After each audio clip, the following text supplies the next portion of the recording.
campo de la ganadería y en el campo de la construcción. ¿Pero usted puede asegurar que su dinero nunca ha tenido vinculación con el narcotráfico? Siempre he asegurado que mi dinero no tiene vínculos con el narcotráfico. El tío del bigote, Pablo Emilio Escobar Gaviria, uno de los narcotraficantes más grandes que han existido en la historia del mundo entero, no solo de Colombia. Hay algo curioso con Pablo Escobar, no importa cuántos años pasen, no importa cuántas series le hagan, no importa cuántos libros se escriban, su nombre siempre vuelve. Y no porque haya sido el peor, ni siquiera porque haya sido el más poderoso, sino porque hay algo en su historia que incomoda. Porque Pablo Escobar no encaja del todo en ninguna categoría fácil. No fue simplemente un criminal común. Fue otra cosa. Fue un hombre que entendió antes que muchos cómo funciona el poder cuando las reglas dejan de importar. Y eso es lo que verdaderamente es peligroso. Hoy te voy a explicar una historia que no es rápida, ni resumida, ni hecha para consumo fácil, como el que está haciendo de aquí para atrás, un poquito más corto, ni... No, me voy a extender este vídeo. He acabado hasta los huevos de mí. Este no es un vídeo para escuchar de fondo, esto no es una historia para meterse dentro.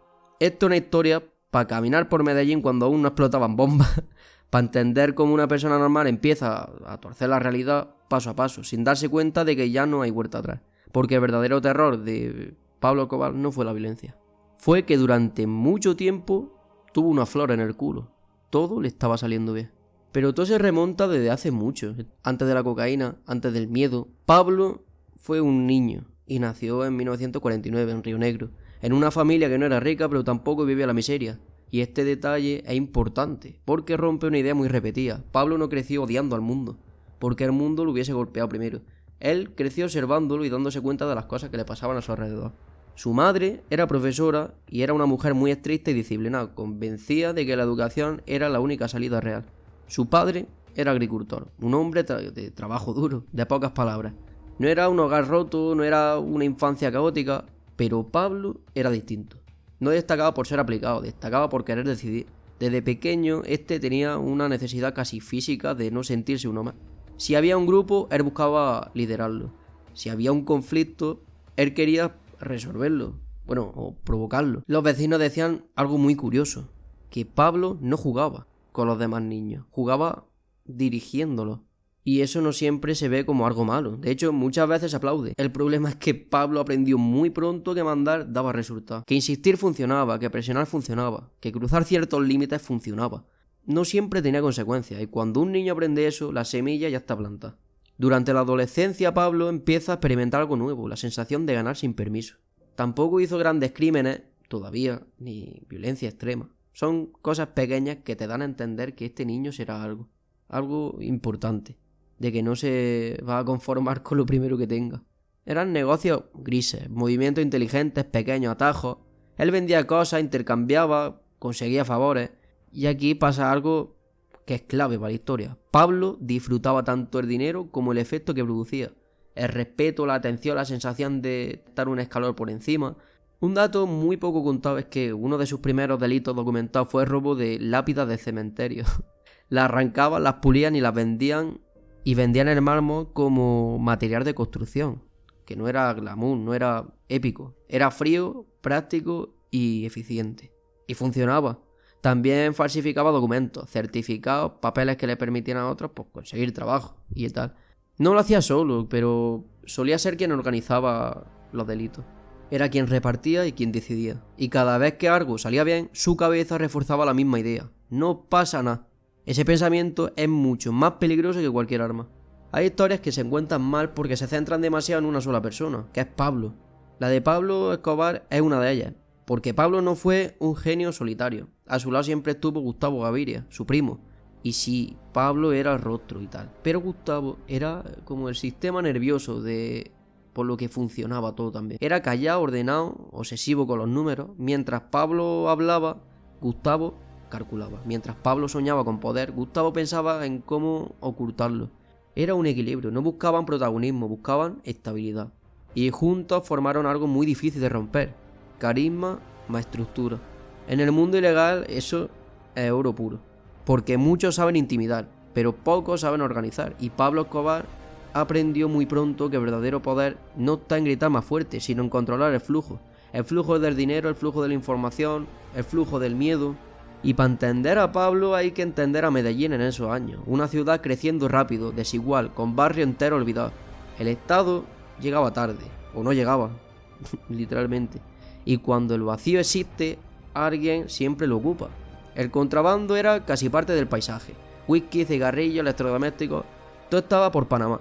Todo se vendía. Y Pablo observaba, no con desesperación, con paciencia. Como una vez mi abuelo me dijo, con paciencia y saliva, el elefante se la metió la hormiga. Aprendiendo rutas, personas, debilidades, sobornos pequeños primero, luego más grandes, entendió algo fundamental. Que la ley no era un muro, era una puerta. Y siempre alguien estaba dispuesto a abrirla. Por el precio correcto, claro. A mediados de los años 70 algo cambia. En Estados Unidos la marihuana empieza a perder fuerza. Pero la cocaína aparece como una droga distinta, más limpia y más exclusiva. Como ahora el tusi, más o menos, pues sí. Una droga para gente con dinero. Y mientras muchos la ven como una moda pasajera, Pablo ve un negocio. Él no piensa en vender, piensa en controlar todo el proceso, desde la hoja hasta el consumidor. Laboratorios escondidos, químicos profesionales, pilotos jóvenes, desesperados y leales. Cada detalle importaba. No era improvisación, era planificación. Lo más inquietante es que en ese momento todavía no parecía una locura. Parecía un negocio. Uno ilegal, claro, pero eficiente, organizado y rentable. Y cuando algo ilegal funciona mejor que lo legal, la línea empieza a borrarse. El dinero empezó a llegar en cantidades absurdas, tanto que no sabían qué hacer con él. Lo enterraban, lo escondían, lo perdían. Había ratas comiéndose billetes, humedad destruyendo millones. Pero a Pablo ya no le importaba eso, porque algo había cambiado dentro de él. El dinero dejó de ser el objetivo. Se convirtió en una prueba. Una prueba de que podía, de que tenía razón y de que el mundo funcionaba como él creía. Y cuando una persona llega a este punto, ya no puede frenar. Busca trascender. Y es que hay un punto en la vida de ciertas personas en la que el dinero deja de sorprenderlas. Ya no le emociona, ya no le impresiona, ya no le llena para nada. Y Pablo llegó a ese punto antes de los 30 años. Podía comprar lo que quisiera, mover lo que quisiera, callar a quien quisiera. Pero había algo que no podía comprar. Respeto verdadero. No es respeto del miedo, que eso todo el mundo, si se atreve, lo puede hacer. Tampoco es respeto comprado. El otro, el que viene con el apellido, con el cargo, con el reconocimiento oficial. Pablo quería ser alguien que no tuviera que esconderse. Y ahí nace una idea peligrosa, la política. No como vocación, como legitimación. Porque sí, el Estado no lo aceptaba. Entonces, él iba a entrar al Estado desde dentro. Cuando Pablo Escobar aparece en la política colombiana, muchos no saben quién es realmente. En los barrios pobres lo conocen como benefactor, como el hombre que construye casas cuando nadie más aparece. Y eso funciona, porque cuando alguien te da algo que nunca te dieron, no haces demasiadas preguntas. Pablo hablaba de la justicia social, de oportunidades, de dignidad. Vamos, el más indicado para poder hablar de esas cosas, ¿sabes? Y lo decía bien, con seguridad y con convicción. Durante un breve momento, Escobar fue congresista, un narcotraficante sentado en una institución del Estado. Con su polla ahí, llegó hasta lo más alto del gobierno colombiano. Pero también dice algo de Pablo, porque no sabía quedarse quieto, quería más, quería aceptación real. Y entonces aparece Rodrigo Lara Bonilla, un hombre que hace lo más impensable, lo señala públicamente. Son más de 100 las que se han pasado en la información. Yo creo que son mucho más, porque pues aquí existe la impresión de que semanalmente están entrando entre 14 y 15 naves provenientes de Estados Unidos y otros países del mundo que vienen por droga a Colombia, que traen muchas veces insumos o que traen los productos por los cuales se intercambia la droga, bien sea dinero, armas o cualquier otro tipo de producto. Lo desnuda, lo llama por lo que es.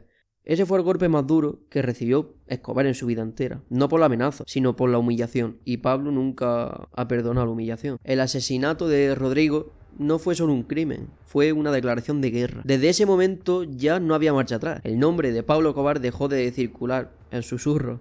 Ahora estaban en todos lados. Y el Estado colombiano se vio obligado a reaccionar. Pero reaccionar no es lo mismo que controlar, porque Pablo ya no jugaba a la defensiva. Jugaba a imponer condiciones, plata o plomo. Una frase simple, brutal y efectiva. ¿Acepta el soborno o te mato, cabrón? Y durante un tiempo muchos aceptaron el soborno, porque vivir siempre parece mejor opción que morir por principio ajeno. Pero la violencia no llegó de golpe, llegó poco a poco, como una costumbre. Primero una bomba, luego otra, luego un silencio. Salir a la calle era una decisión, entrar a un edificio una duda, y subirse a un avión era una lotería. Y mientras tanto, Pablo se encerraba cada vez más en sí mismo. Dormía mal, comía poco, desconfiaba de todo el mundo. Cambiar de escondite era una rutina prácticamente. Mirar 2 veces al mismo hombre era instinto, porque cuando construyas tu poder sobre el miedo, terminas viviendo dentro del miedo. Pocos hablan de esto, pero esta persona no vivía tranquilo, jamás. Él escuchaba voces, creía ver micrófonos, sospechaba de su gente, a veces castigaba traiciones que nunca existieron, otras veces perdonaba las que sí, y el control absoluto le había robado algo esencial, la paz mental. Y aún así, seguía. Porque parar había significado aceptar que todo había sido en vano. Y Pablo no sabía perder. Cuando Escobar se entrega en 1991, muchos piensan que es el final. Pero no. Es solo otra jugada. La catedral no era una cárcel, era un refugio. Un lugar desde donde seguía mandando, celebrando, decidiendo. El Estado aceptó porque estaba agotado, porque el miedo cansa y la violencia desgasta. Pero ningún acuerdo con un hombre que vive dentro del control puede durar demasiado.